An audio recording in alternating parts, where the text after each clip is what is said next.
Hi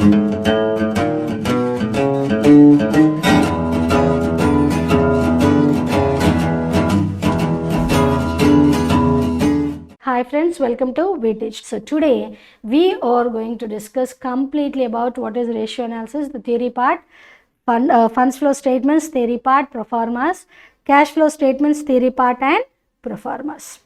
And ratio analysis talks about, this is most commonly and most often used tool of financial analysis. Very simple. Quite often we use this tool, and it takes any two mathematical expressions. That is, maybe it talks about sales and profit, right? How are sales and how does profit change, and how is profit, how are your assets. It takes into account any two combinations and try to find out what is the relationship between these two items. And the classification is done on, there are four kinds of ratios available: profitability ratios, activity ratios, liquidity ratios and leverage ratios. And ratio analysis for a theory part, 100% expected question, right? And no BTech student should leave this theory, right? And profitability ratios, right? This talks about, profitability ratios talks about how far your organization is earning your profit, and you have to take into consideration sales, because sales only gives you profit. So profitability ratios are always related to sales, okay? And profitability related to sales, I have four formulas here. One is gross profit ratio is equal to gross profit divided by net sales into 100. I will ask you a question: where does sales and gross profit appear for you in financial statements? If you can go back and remember, trading account is the account which talks about your manufacturing expenses. So in trading account, you can find out sales on the credit side, and when you close your account, when you have more of credit side and less of debit side, you will have a point called gross profit. So you are comparing your sales and gross profit and trying to tell your gross profit ratio. Similarly, second one is operating profit ratio, which talks about operating profit divided by net sales into 100. So what is your operating profit? Operating profit can be known or can be derived from gross profit minus operating expenses. So when you take into account gross profit and when you minus your operating expenses, then you will have your operating profit ratio. And operating ratio, the other one is operating ratio, which talks about, operating ratio is cost of goods sold. You have got a good term, that is COGS. Cost of goods sold is denoted by COGS.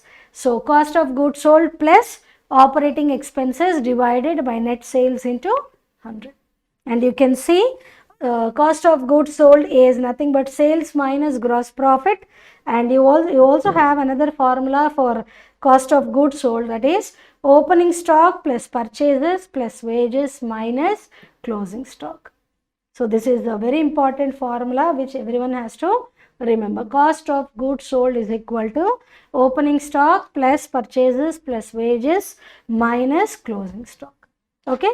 And next we move on to activity ratios, which talks about how far, how efficiently that the company is maintaining your resources.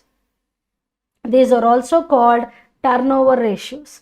Turnover talks about sales only. Whenever you have more and more of sales, that is your turnover is increasing. And you have five formulas here also. One is total capital turnover ratio, and your formula is sales divided by capital employed.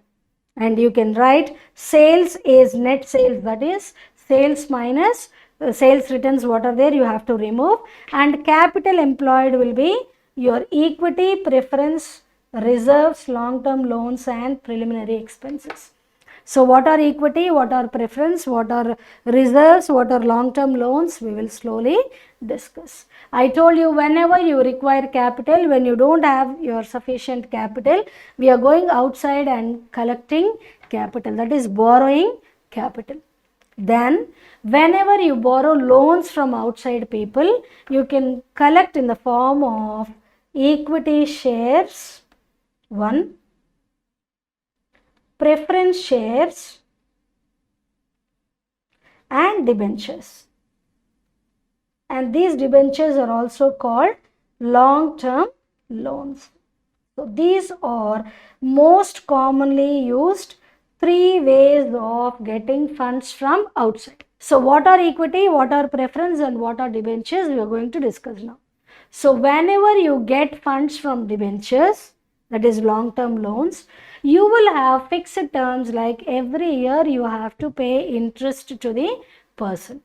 Whoever gives you loans, for example, I brought loan of rupees 1 lakh from outside debentures, right? And I promised him that I am going to pay 10% every year. So 10% on 1 lakh, 10,000 of interest should be given to debentures, irrespective of you get profit or not. Whether you get profit or not, interest to debenture holders must be given compulsorily. They will not wait for you. Whereas other form of shares are equity and preference shares. Equity shareholders will enjoy total powers in the organization. Maybe at the time of making any important decisions, at the time of voting, that is electing somebody in the organization, these people will be given more importance. And similarly, risk also will be very high for equity shareholders. Whenever you are getting profit, after you get your profit, first you pay for debenture holders. If at all you are remained with profit, next will be given, preference will be given to preference shareholders. After paying to preference shareholders, if something is left out, then you will pay to equity shareholders. If there is nothing left out, equity shareholders has to wait till the company gets profit. Then why should I join as an equity shareholder? Because you will enjoy certain voting rights, certain prestigious power in the organization. So many people go for equity shares. And even at the time of excess profits also, you will not share anything with debentures, you will not share anything with preference shareholders, but excess profit will be given to equity shareholders as bonus shares also, right? So this capital employed is, we take all these three into consideration. And next is working capital turnover ratio, sales divided by working capital. What is working capital is, I'll write here, working capital is nothing but current assets minus current liabilities. This is very, very important. What are current assets and what are current liabilities?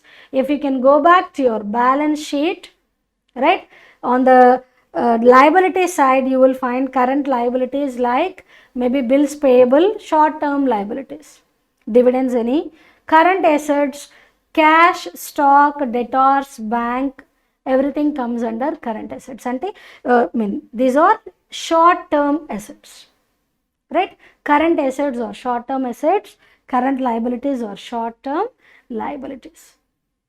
And then we move on to fixed assets turnover ratio. Fixed assets turnover ratio is sales divided by fixed assets.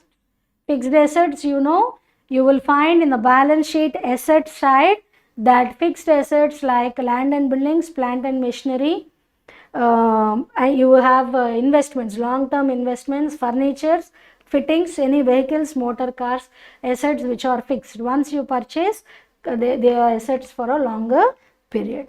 And the other one is stock or inventory turnover ratio, cost of goods sold divided by average stock. And cost of goods sold, you can see, you will get cost of goods sold by adding opening stock, purchases, wages minus closing stock. And average stock will be opening stock plus closing stock divided by 2. Where do you find opening stock and closing stock? We find these two items in the trading account. Trading account, first item will be opening stock, and the credit side you will have closing stock. Similarly, debtors turnover ratio. Credit sales divided by average debtors. Credit sales, the information will be given to you. Sales minus cash sales, if you remove, whatever sales is left out is credit sales. And average debtors is nothing but opening debtors plus closing debtors by 2 as usual. And the other one is average collection period. How much time does it take for you to get back your credit sales? These two, fifth and sixth formulas are interrelated. So debtors, how long you have to wait to get back your money? That is, your formula is receivables divided by monthly credit sales or daily credit sales. And you will have the other ratios called liquidity ratios. These ratios tell how far you are able to meet your short-term loans. If at all you are able to pay back your current liabilities, that is, you are running your organization successfully. What are current liabilities? Maybe you will have current liabilities like bills payable, you will have dividends sometimes, most commonly creditors also. These are the three most commonly seen short-term liabilities or current liability, right? And liquidity talks about, first one is current ratio, current assets divided by current liabilities. Where do you find current assets and current liabilities? We find current assets and current liabilities in your balance sheet, right? And the other one is asset test ratio, or it is also called quick ratio, which is called quick or acid test acid assets divided by current liabilities. It is, you talk about current liabilities as usual, bills payable, dividends and creditors. And current assets, I will write here, current assets are nothing but cash, stock, debtors, bills receivable. Most commonly seen current assets. And in knowing about your quick assets or acid assets, you have to remove stock from current assets. Then you will have quick assets. Okay? And absolute, your third one is absolute liquid ratio, which talks about cash plus marketable securities and divided by current liabilities. In all the three, current liabilities are common as denominators. If you can see, so you are comparing how far the company is able to pay its current liabilities. And the other one is leverage ratios. These talks about how far you are measuring the contribution of owner's capital, how far you are talking about company's ability to collect all short-term and long-term obligations also, how far your creditors are safe, that is, who has given you loans should be very safe, and how far you are able to control your enterprise. And you can see first leverage ratio is debt equity ratio, one of the very important ratio, long term liabilities divided by equity shares. And your always ideal debt ratio is 2:1. That is, you should have always debt less when compared to equity. Owner's fund should be more and your debt loans from outside people should be less. Then only your organization will be developing.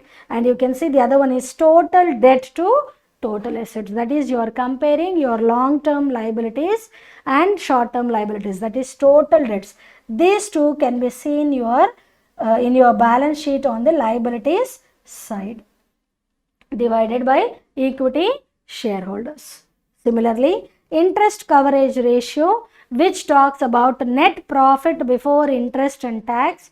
Net profit will be seen in trading account divided by fixed interest charges. Fixed interest charges can be seen in your profit and loss account.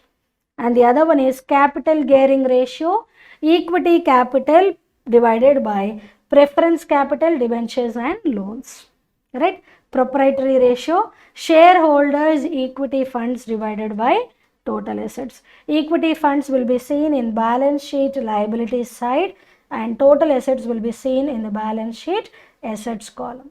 These are the four important ratios which everyone has to go through, especially for theory part, and all the students have to remember the formulas and you have to write the formulas in the theory answer also, so that will be a scoring for the student.